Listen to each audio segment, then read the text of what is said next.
മനുഷ്യചിതമാകുന്ന കളിക്കളം corona virus പടക്കളമാക്കിയ ആധുനിക യുഗം ഈ കാലഘട്ടത്തിൽ വ്യക്തിഗതമായ ജീവിതവിശുദ്ധിയാണ്.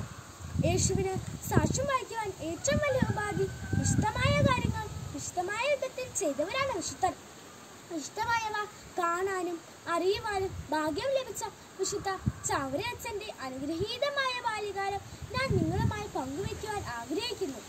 ബാല്യകാലം സ്വർണ്ണകാലം, സ്വർഗലോകം വിടർന്ന കാലം എന്ന് പാടാറുണ്ടല്ലോ. ചാവറയച്ചന്റെ ബാല്യകാലത്തെ എങ്ങനെ വിശേഷിപ്പിക്കാം? ദൈവസ്നേഹത്തെയും ഇങ്ങനെ വിശേഷിപ്പിക്കാം.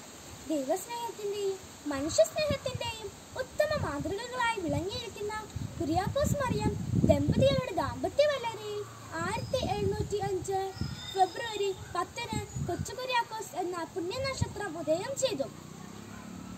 കുട്ടനാട്ടിലെ കൈക്കരി ഗ്രാമം ഇത്ര മേൽവിശുദ്ധമായി തീരുമെന്ന് അന്നാരും പ്രതീക്ഷിച്ചിരിക്കില്ല.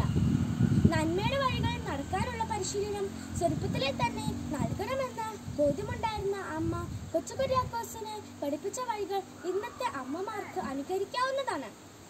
നന്നായി പ്രാർത്ഥിക്കാൻ, മറ്റുള്ളവരെ ആദരിക്കാൻ, സത്യം മാത്രം പറയുവാൻ, മറ്റുള്ളവരെ സഹായിക്കാൻ, മുതിർന്നവരെ ആദരിക്കാൻ, എല്ലാറ്റിനും നന്ദി പറയുവാൻ, മാതാവിനോടുള്ള ഭക്തിയിൽ വളരുവാൻ തുടങ്ങി ഒരു നല്ല വ്യക്തിത്വം സ്വന്തമാക്കി വിശുദ്ധിയിൽ വളരുവാൻ ആവശ്യമായതെല്ലാം ആ അമ്മ കൊച്ചു കുര്യാക്കോസിന് നൽകി.